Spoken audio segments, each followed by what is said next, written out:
अस्सलाम वालेकुम dear student. आज हम जो वेक्टर चैप्टर है ना उस पे कुछ एमसीक्यूज डिस्कस करेंगे ताकि आपके ताकि आपके एमसीक्यूज का मसला भी हल हो जाए। सही है।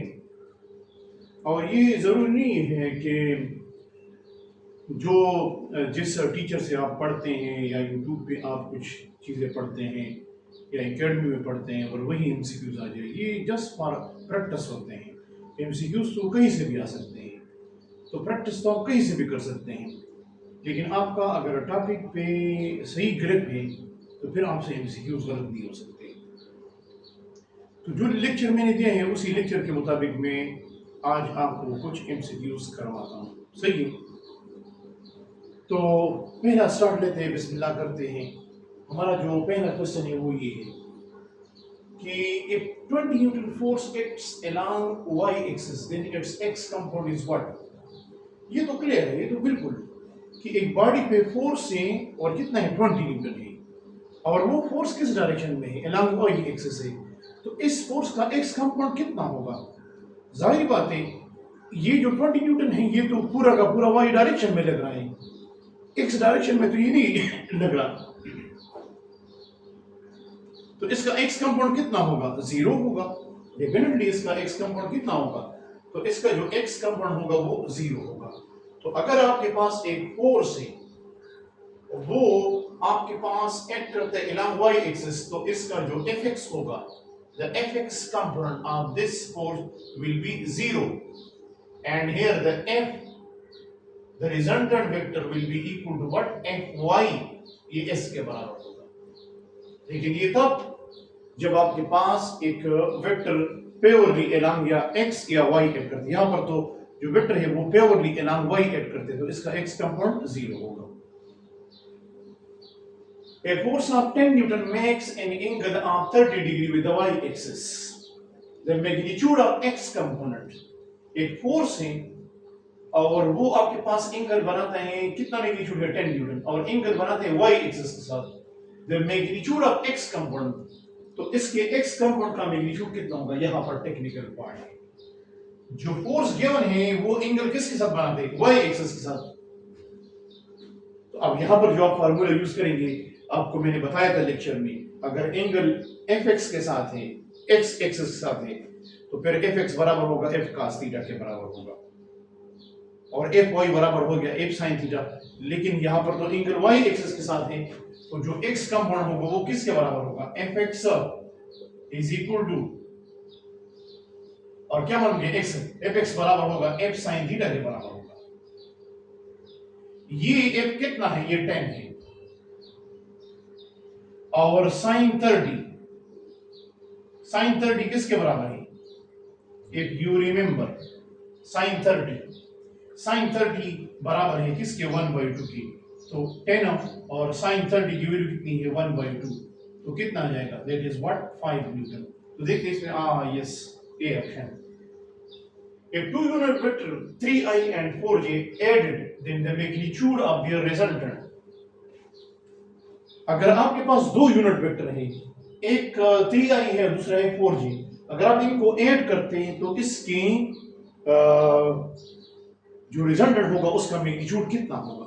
तो जाहिर बात है 3i along x है, 4j along y, ये दोनों परपेंडिकुलर है। जब ये दोनों परपेंडिकुलर होंगे तो आपको मैंने बताया था कि फिर जब वेक्टर को आप ऐड करते हैं तो उसके लिए आप क्या यूज करेंगे, उसके लिए उसका रिजल्टेंट जब आप यूज करेंगे, उसका रिजल्टेंट आप जब मालूम करेंगे, it is fx square plus या rx square plus ry square, ये होगा पाइथागोरस थ्योरम। यहां पर rx कितना है, शाबाश, यहां पर rx कितना है, rx कितना है, rx जो है वो 3 है और ry कितना है, 4। अब 3 का जब स्क्वायर लेंगे तो 9 आएगा, 3 का जब स्क्वायर लेंगे तो इससे क्या आएगा, इससे आएगा 9, और 4 का स्क्वायर लेते हैं तो इससे आता है 16। इन दोनों को जब ऐड करते हैं इससे आता है 25, और 25 को जब अंडर रूट से निकालते हैं तो 5 आपके पास आ जाते हैं। So the correct answer is what, 5 Newton. ये तो मैंने आपको बताया था कि अगर दो वेक्टर, यहाँ पर तो ये क्लियर नहीं है कि ये परपेंडिकुलर है, नहीं, बस पता है मुझे, ये हमें अंडरस्टूड है कि 3i और 4j हमेशा एक दूसरे को परपेंडिकुलर होते हैं, तो इनके रिजल्टेंट का मैग्नीट्यूड हम किस तरह मालूम भाई पाइथागोरस से और ये वाला। अब next point, if a is equal to 4i and b is equal to minus 4j, then the angle of a plus b with the x-axis point to be noted. एक वेक्टर है यानी a vector है, उसका जो x component है वो positive है और b वेक्टर का जो y कंपोनेंट है वो नेगेटिव है।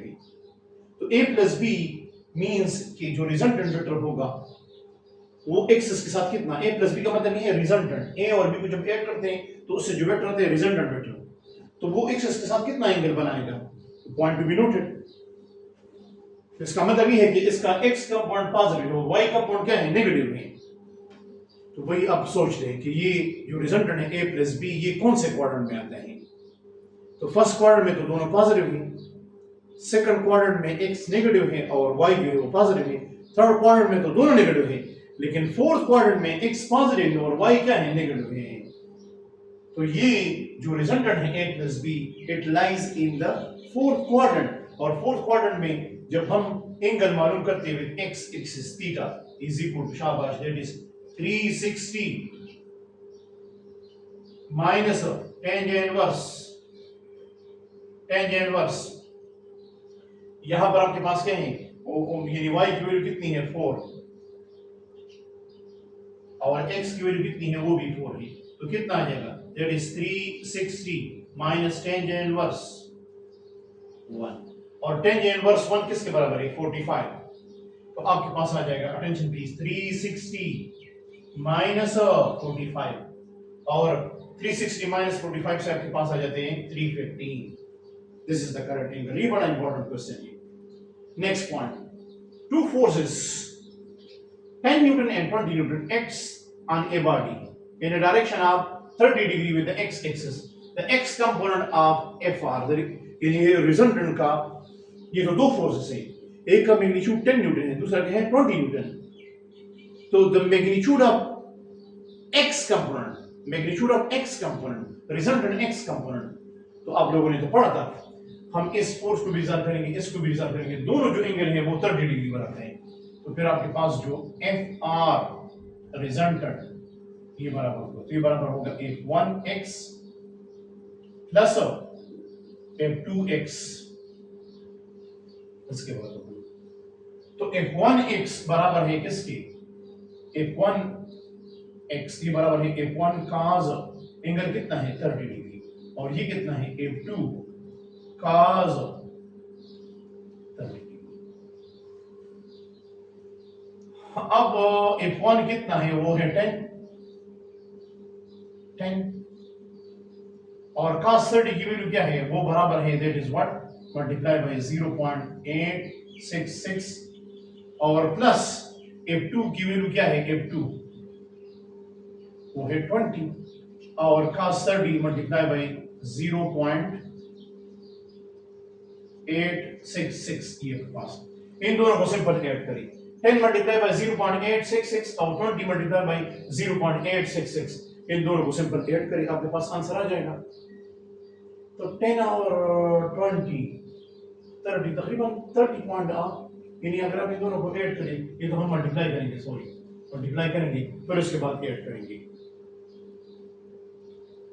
तो फिर ये 10 multiply by 0.866 and 20 multiply by 0.86, इन दोनों को पहले आपके पास इसके साथ मल्टीप्लाई करें फिर दोनों को ऐड करें, तो आपके पास आंसर आ जाएगा। अच्छा नेक्स्ट पॉइंट, यहाँ पर ये थोड़ा मतलब काम थोड़ा गंदा हो गया, इसको क्लियर करते हैं, इसको क्लियर करते हैं, सही है। तो क्या करते हैं, सिंपल आपने इसका x कंपोनेंट मालूम करना है, इसका भी x कंपोनेंट, एंगल क्या है, दोनों को ऐड करना है, आपके पास रिजल्ट आ जाएगा। Angle between 3i and 4i minus 3j is what, इन दोनों के दरमियान जब इस तरह क्वेश्चन आ जाते हैं ना, दो वेक्टर्स गिवन होते हैं, जब इस तरह क्वेश्चन आ जाते हैं तो रिमेंबर वो जो होगा ना वो आपके पास डॉट प्रोडक्ट होगा, यानी इन दोनों के दरमियान एंगल मालूम करो। तो डॉट प्रोडक्ट के जरिए से दो वेक्टर के दरमियान एंगल किस तरह मालूम होते हैं, तो वो उसके लिए आपके पास फार्मूला है, that is theta is equal to शाबाश cos inverse a dot b divide by a magnitude b magnitude. तो पहले इनका डॉट प्रोडक्ट मालूम करते हैं, तो फिर आपके पास क्लियर हो जाएगा। इन दोनों को मल्टीप्लाई करते हैं, शाबाश। cos इनवर्स को अपनी जगह पे लेते हैं, cos इनवर्स इधर देखो करते हैं 3i मल्टीप्लाई बाय 4i, तो कितना आएगा 12। 4j मल्टीप्लाई बाय -3j, तो आपके पास आ जाएगा 12। 12 माइनस 12 0, ऊपर 0 आ गया। अब नीचे करने की जरूरत है ही नहीं, इस पार्ट को करने की जरूरत है ही नहीं। जब इनका प्रोडक्ट 0 आ जाए तो cos इनवर्स 0 किसके बराबर है, तो आपके पास आ जाएगा cos इनवर्स 0 किसके बराबर है, cos इनवर्स 0 वो बराबर है 90 डिग्री। तो क्लियर, जब इनका प्रोडक्ट 0 आ जाए तो बस मजीद करने की जरूरत नहीं है। तो इसका मतलब ये है कि ये वेक्टर और ये वेक्टर इनके दरमियान एंगल कितना है 90। किस तरह 90, इन दोनों का product 3i multiply by 4i 12 plus 12 and 4j minus 3j, 12 minus 12 0, cos inverse 0 बराबर है किसके 90 डिग्री। बस क्लियर हो गया, क्वेश्चन क्लियर हो गया, आसान है, मजीद करने की जरूरत बिल्कुल नहीं है। जब दो वेक्टर का डॉट प्रोडक्ट 0 आ जाए तो इसका मतलब ये है ये दोनों परपेंडिकुलर है और इनके दरमियान एंगल कितना है, ये परपेंडिकुलर है, इनके दरमियान एंगल 90 है। अब दूसरा क्वेश्चन आसान है, शाबाश, यू कैन डू इट। एक बॉडी पे फोर्स एक्ट करते हैं 2i प्लस 4j न्यूटन। आप उसने उस बॉडी को डिस्प्लेस किया कितना 5i plus 2j metre. Work done कितना होगा, सिंपल डॉट प्रोडक्ट है, सिंपल। वर्क डन किसके बराबर है, वर्क डन बराबर है F डॉट D, यानी इन दोनों का डॉट प्रोडक्ट मालूम करो, आसान है। I वाले टर्म I के साथ मल्टीप्लाई करो, J वाले टर्म J के साथ, दोनों को ऐड करो बस। 2i multiply by what, F की वैल्यू कितनी है, F की वैल्यू है 2i प्लस 4j, और D की वैल्यू कितनी है, शाबाश, D की वैल्यू है बराबर है, that is what, that is 5i plus 2j।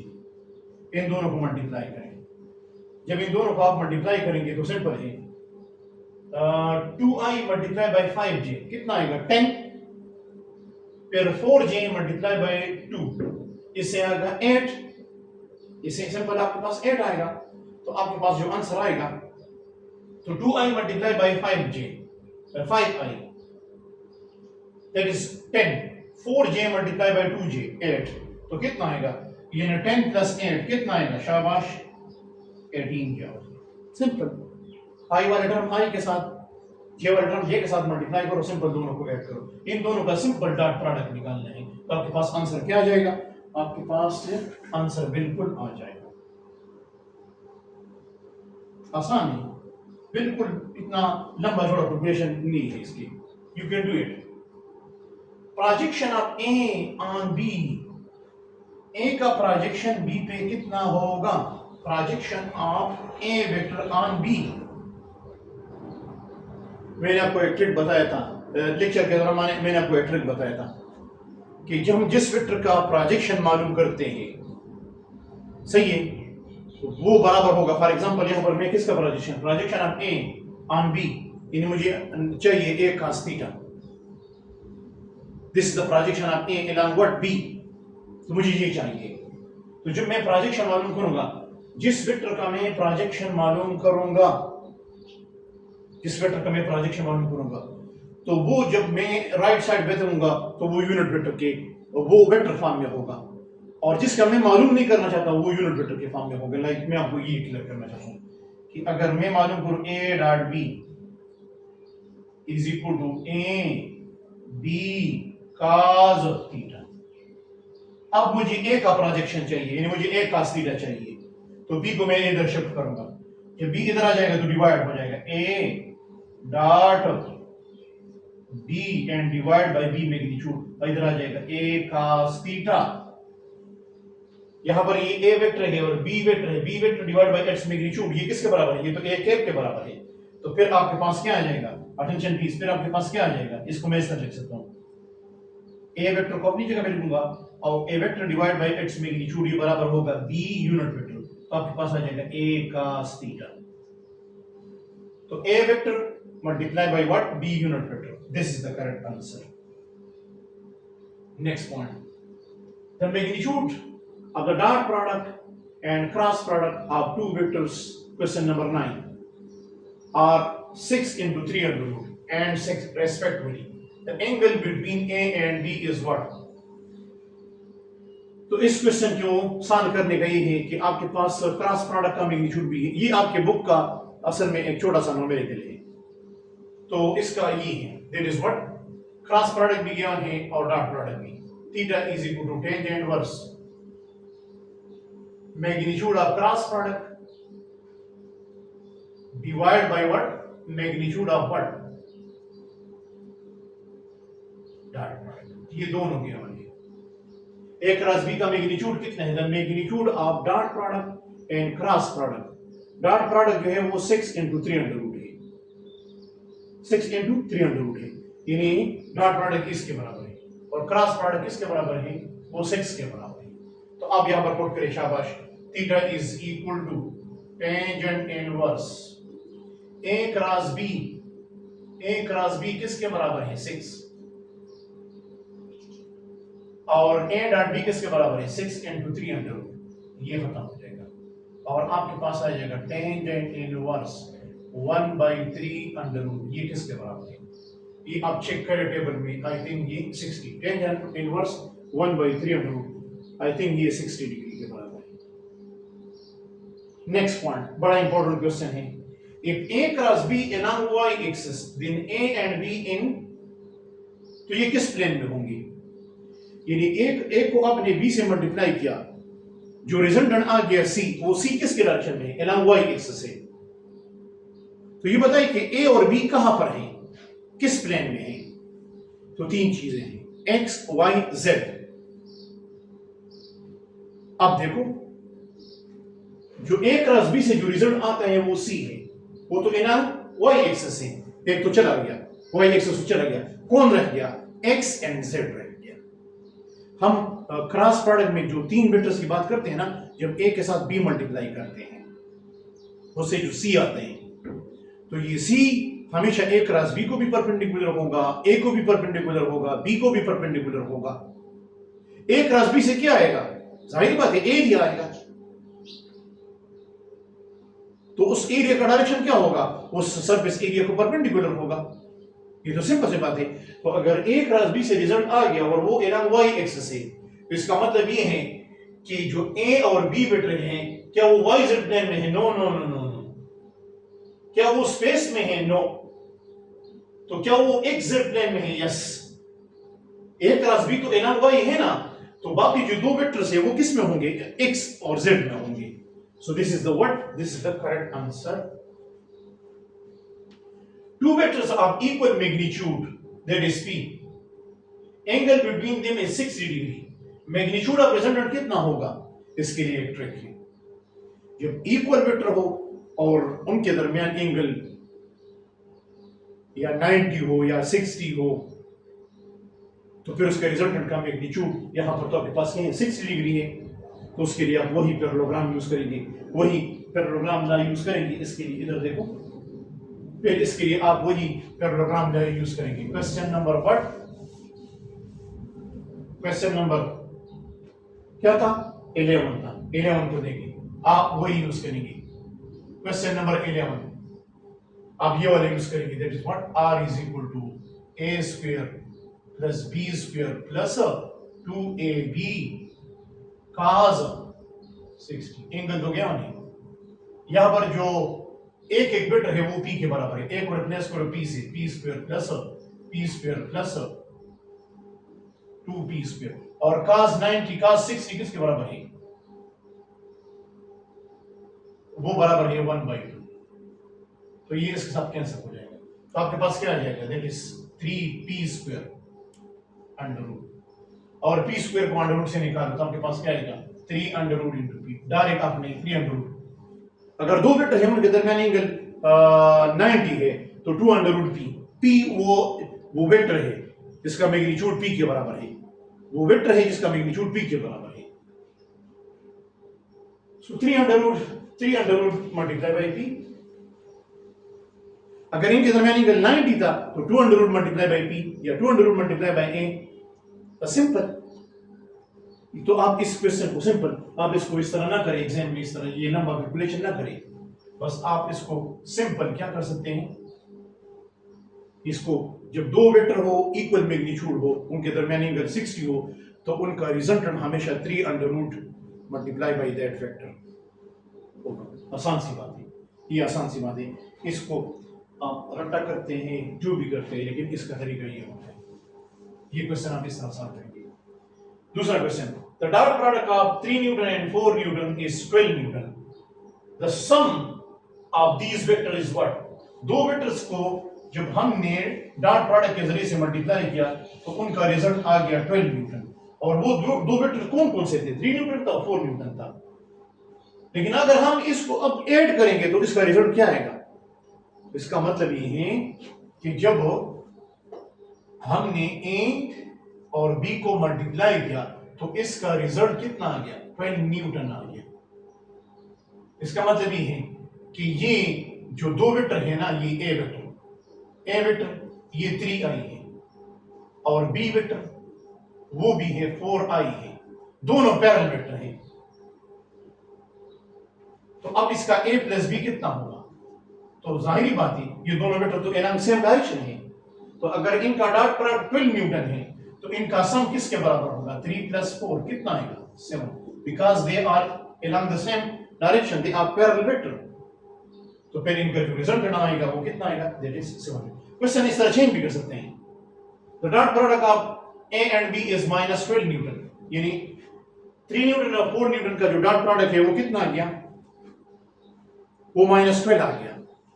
ये बताए कि इनका सम कितना आएगा, फिर आप इसको सब्ट्रैक्ट करेंगे। इसका मतलब ये है कि ए और बी जो है वो एंटी पैरेलल वेक्टर है, तो फिर उनको आप सिंपल सब्ट्रैक्ट करेंगे।